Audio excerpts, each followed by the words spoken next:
Bueno, pues Ucrania lenta pero inexorablemente, en mi opinión, está muriendo. Y no solo porque la están bombardeando, porque está participando en una guerra terrible en la que mueren los mejores hijos e hijas. Además, se están gastando enormes recursos, por los cuales tendrán que pagar otros hijos, hijas, nietos, bisnietos, tataranietos, sino también porque nadie está luchando contra la corrupción. Está carcomiendo nuestro país por dentro y por fuera, de arriba abajo, de lado a lado y en diagonal. Bueno, y un buen indicador de lo que está pasando es incluso no tanto que a Yermak lo hayan dejado salir del centro de detención, donde, por cierto, estaba pagando por estar ahí, era un cuartito con aire acondicionado, creo que con super servicio, langostas, lo que quisiera. Bueno, veamos qué pasó con el barco restaurante de Yanukovych que se llama Galeón. Yanukovych, bueno, o sea, él huyó o se puede decir que lo expulsaron y expropiaron sus bienes con ese cuento. Recuerdo esa locura de que los camiones Kamaz sacaban dinero en efectivo al extranjero. Imagínense camiones Kamaz llevando el efectivo de Yanukovych al extranjero, eso era lo que decían en ese entonces. Y la gente realmente creía en eso y se quedaron con Meshigorie y ese restaurante y todo eso. Pero este restaurante llamado Galeón se puede decir que es como el yate Poveda del que he hablado muchas veces, de las aventuras del capitán Brunguel, del dibujo animado soviético, al que se le cayeron dos letras, la P y la O, y resultó ser ahora una desgracia, y aquí está nuestra desgracia, que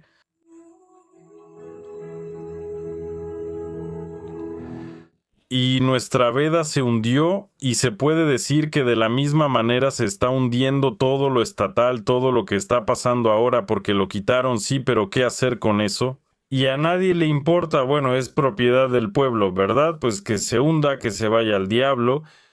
En fin, los corruptos siguieron corrompiendo y la propiedad al final no le llegó a nadie. Y lo mismo, estoy seguro, pasa con muchas otras cosas que nacionalizan ahí y dicen, ahora sí vamos a levantar esto, vamos a hacer una Suiza o Japón o una Francia con Alemania juntas o hasta Estados Unidos.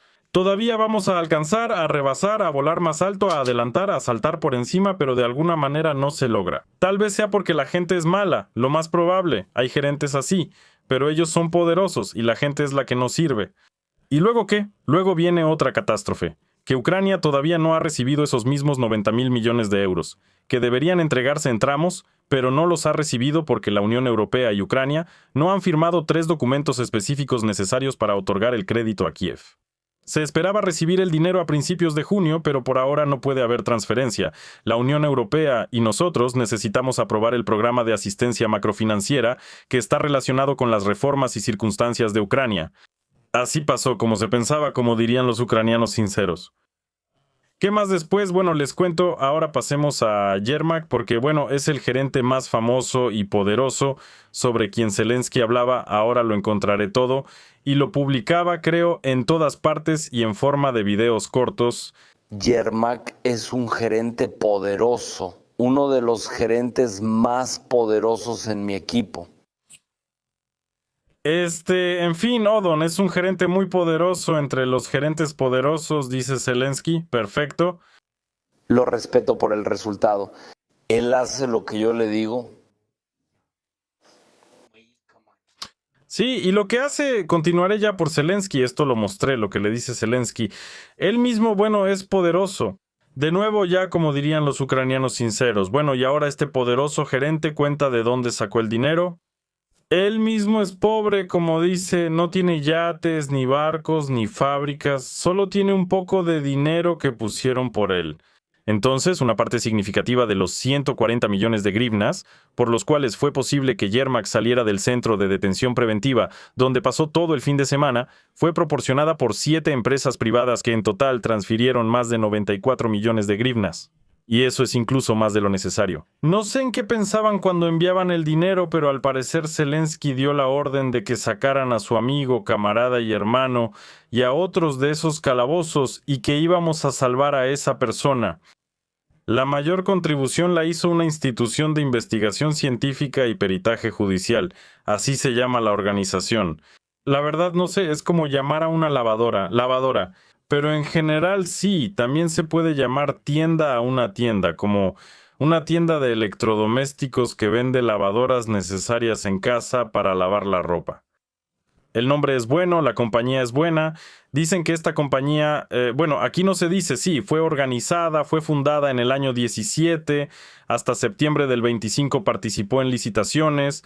Y bueno, después de eso, en general pasó esto. Luego, la administración especializada Stroy Electromontage de Dnipro aportó 32 millones de grivnas, o sea, claramente está relacionado con Yermak. Y luego la Asociación de Abogados, Delega en general, tiene un nombre complicado, ni siquiera lo voy a decir, esos son 14 millones de grivnas. Otra empresa privada que se dedica a la venta de autos transfirió 10 millones de grivnas y la Asociación de Abogados Abogado aportó 4 millones de grivnas. ¿Qué nombres tan creativos tienen todas estas empresas? Parece que la misma persona se encargó de nombrarlas. Y 4 millones de grivnas provienen de la empresa logística de Odessa, Arena Marín, bueno, en general Arena. Todas parecen ser organizaciones que no tienen relación entre sí, y aquí es donde uno se pone a pensar, lógicamente, o sea, algunas organizaciones que no tienen nada que ver entre ellas de repente aportan enormes sumas de dinero por una persona, simplemente cantidades enormes, y eso que aquí no están todas mencionadas. También transfirió Rebrov, ¿no? Como les conté, y ahí está una tal directora Kinia de algún museo, que de alguna parte sacó 8 millones de grivnas, eso es, si no me equivoco, como $200,000 ahora, y fue y se los transfirió al poderoso Ermak, que es un gerente muy influyente. Perfecto. Y aquí es donde NABU y SAP deberían activarse y revisar las organizaciones y compañías que participaron en la transferencia de fondos, porque, bueno, si están relacionados con Yermak y Yermak está acusado de corrupción, entonces, bueno, solo queda un paso para llegar a esa conclusión que espero ustedes saquen, estimados espectadores, en los comentarios. Pero no, esa conclusión no la sacamos. Esto es, ya saben, como ese meme de la serie Friends donde Joey está con una de las protagonistas, creo que con Phoebe. Phoebe le pregunta a Joey, ya sabes Joey, esto de aquí sobre el idioma francés, si no me equivoco ella le está enseñando, y ella le dice palabra por palabra, sílaba por sílaba, y él lo repite bien, pero cuando intenta decir la palabra completa no le sale para nada, pues es más o menos lo mismo. O sea, resulta una situación bastante interesante donde nadie tiene la culpa, pero liberaron a Yermak, una persona de alma pura, que ahora va directo al frente para ayudar a los militares. Porque él es diputado, tiene su credencial de diputado, tiene formación en Derecho, y toma su credencial de diputado, su formación en Derecho, y se va directo al frente a salvar a los militares. ¿De qué y para qué? Es absolutamente imposible de entender, pero va. En cuanto a la corrupción, naturalmente, este caso no es el único. Veamos cuántas personas han sido encarceladas por corrupción. Ni una sola persona que aceptó sobornos en todo el año, ni una sola. En el año 26 los tribunales no encarcelaron a nadie por aceptar sobornos. Hubo 814 casos, ni uno ni dos, 814 y ni una sola sentencia con prisión efectiva. La mayoría de las infracciones tenían que ver simplemente con problemas en las declaraciones. En el año 25 hubo sentencias, pero en el 26 no. Y luego salen a hablar todo tipo de personajes barbones. Barberos del batallón en Mónaco, de restaurantes tipo Ukipis, salones de manicura como Frint, y cuentan que ahora no es momento de ocuparse de la corrupción, que las elecciones no son el momento, que los precios por hora, y que lo principal ahora es ocuparse de la victoria. Pero, ¿cuál victoria? Si cientos de millones de dólares simplemente los están saqueando, es como la bóveda de Rico McPato y luego esos perritos, los hermanos Guau, cuando ya se llevaron todo, no queda nada. Entonces uno se pregunta, ¿para qué lo estaban cuidando si su bóveda? Es sumamente interesante, recuerdo una situación similar, me decepcioné de todos esos grandes gerentes todavía en la época en que Yushchenko era presidente, hasta donde recuerdo. Al principio parecía bastante interesante porque en primer lugar no era un tonto, bueno, en ese entonces no parecía un tonto. ¿Qué era él ahí? Jefe de ese Banco Nacional, creo que era el jefe del Banco Nacional, también dirigía algo más, sabía inglés, se veía bien frente a la cámara, podía hablar sin leer y en general, pues no había que dudar de que esa persona tenía, miren, experiencia, administración de un gran equipo de ese Banco Nacional, luego conocimientos de economía.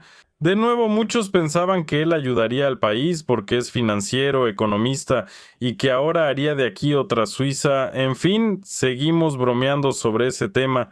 Y bueno, justo después de que Yushchenko llegó, ordenó poner un enorme reloj en la Plaza de la Independencia.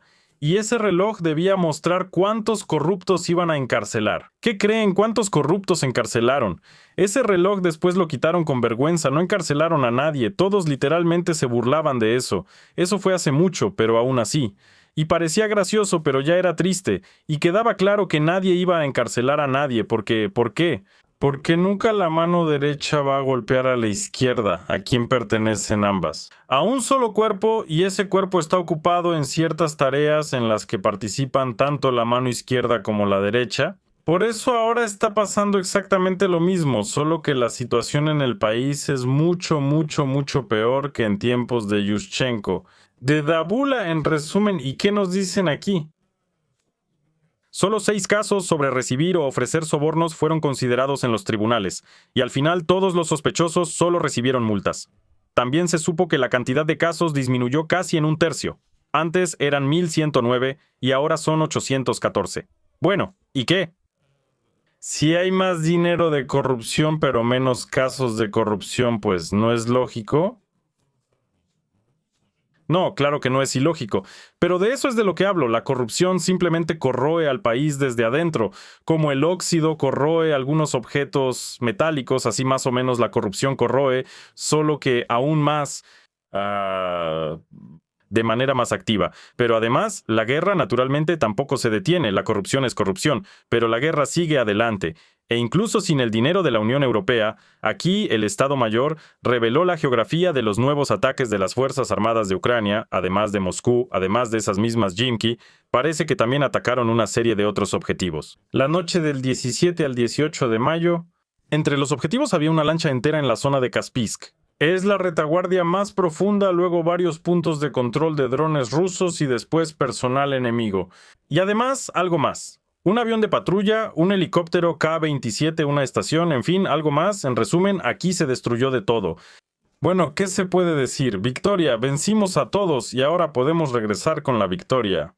Y en el extranjero ven la guerra, al igual que a Ucrania, como un campo de pruebas donde se prueban armas. Por ejemplo, Eric Schmidt, ex CEO de Google, ahora empresario independiente, cuenta que Ucrania se ha convertido en un laboratorio de la guerra del futuro, donde destruyen todo lo que se mueve. Y según él, la experiencia de combate de las Fuerzas Armadas de Ucrania demuestra que los tanques, vehículos blindados y la artillería ya no determinan el resultado en el frente. Su lugar lo ocupan los drones, la inteligencia artificial y los ataques coordinados de sistemas robotizados. Y todo esto se considera con el objetivo de que la guerra sea robotizada y muera menos gente. Al parecer, Eric Schmidt realmente cree que en el frente, en Ucrania, solo hay robots. Como decían recientemente estos mismos gerentes eficientes, que la robotización ha alcanzado su máximo nivel.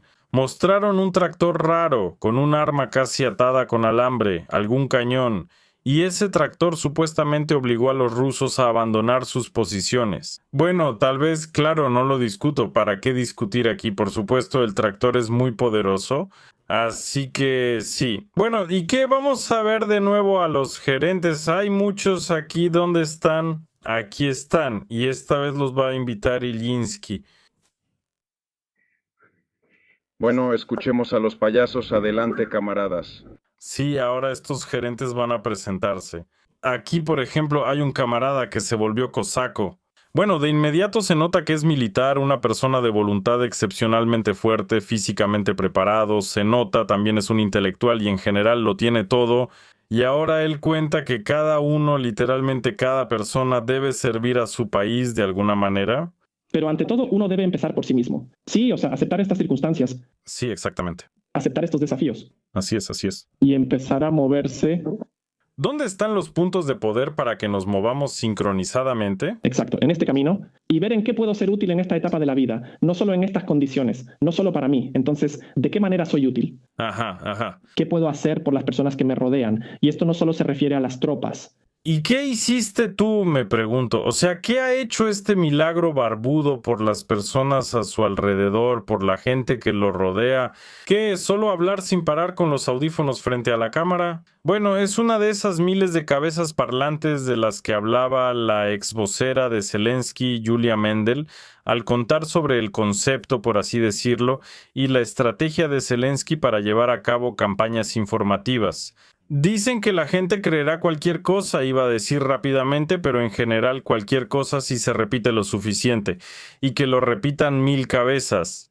Bueno, una de esas 1000 cabezas, al parecer, le sirve a Zelensky, y como Zelensky es el Estado ahora, entonces el Estado sigue adelante. Tenemos a Fursa, entonces que ahora va a criticar a esa misma Julia Mendel. Fursa, el hijo de un general, no sirve en el ejército, se volvió economista, no militar, sino, como ven, economista. Y ahora va a contar qué tiene de malo Mendel. Él mira al techo, parece que ahí le están enviando señales los Anunnaki, o tal vez ahí simplemente tiene escrita una pista para que recuerde 3 palabras seguidas y no se equivoque frente a la cámara. En fin, escuchemos. ¿De verdad está reclutada? ¿Qué está pasando? ¿Cómo lo entendieron ustedes?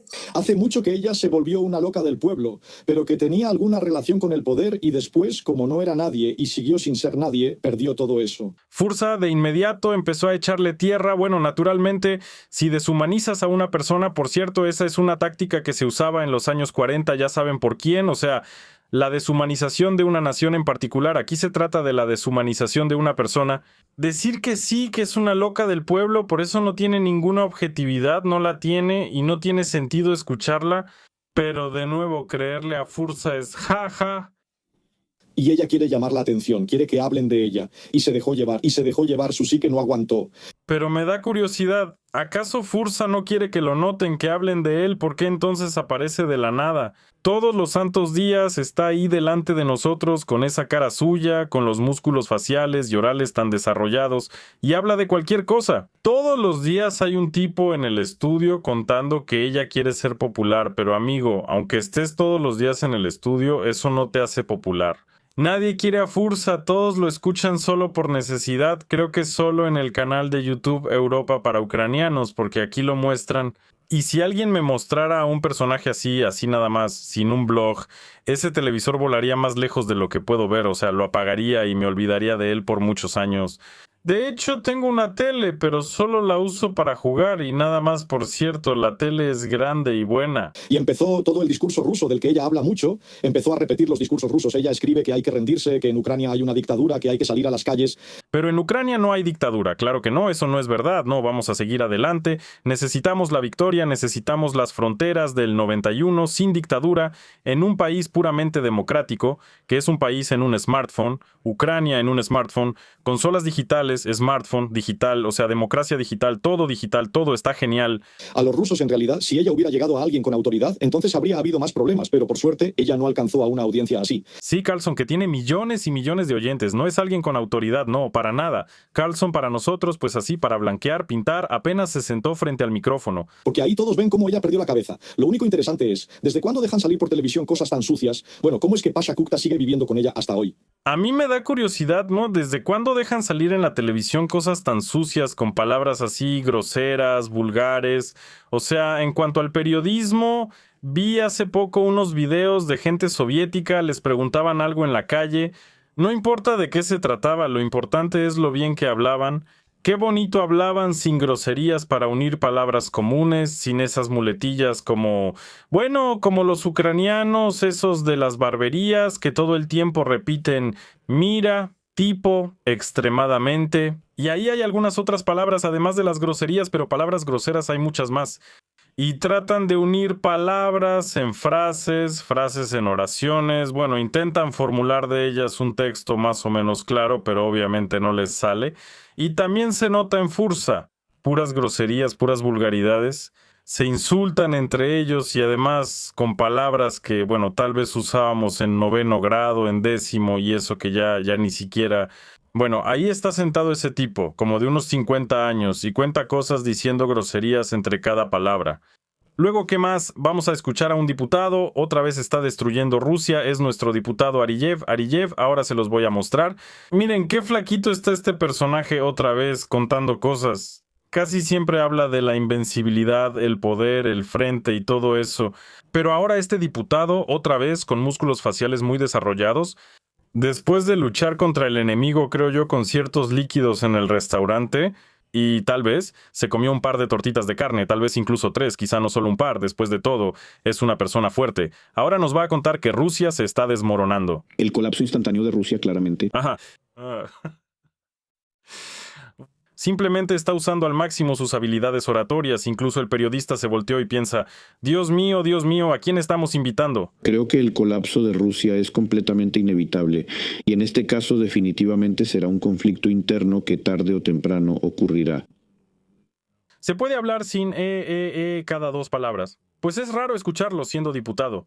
Debe salir y decir la verdad frente al micrófono para servir a su pueblo, para sacar al país de las garras del enemigo. Y aquí estamos tartamudeando incluso frente a la cámara. Pues, ¿qué le vamos a hacer? La desintegración de la Unión Soviética y los procesos putrefactos en Rusia definitivamente pasarán. ¿Qué tiene que ver aquí la Unión Soviética? La verdad no sé quién elige. De alguna manera no, les pido, estimados espectadores, que escriban en los comentarios quién lo eligió, quién votó por él. Bueno, no solo por él, también por Fedina, por ese milagro, por otros, nadie dice nada. ¿Quién los eligió? De alguna manera tuvieron que llegar a la rada, no está claro cómo. ¿Cómo se metieron ahí y ahora no salen o qué? Por el pasillo quería decir trasero, por el pasillo delantero, otra vez en la rada suprema. Pasaron corriendo junto al guardia, aventaron su portafolio en la banca. ¡Listo! Este es mi lugar de diputado. Bueno, eso no pasa así. Bueno, tal vez sí pase, pero en fin, está bien, así son las cosas. Corrupción, en todos lados corrupción y por supuesto la guerra. O sea, una cosa no impide la otra en absoluto, todo eso siempre ha ido de la mano. Todo eso siempre se ha combinado en las formas y maneras más inimaginables. Y ahora tenemos un puño bien fuerte contra los corruptos, los diputados, el poder ejecutivo, judicial y otras ramas del gobierno. Con esta hermosa nota, adiós a todos.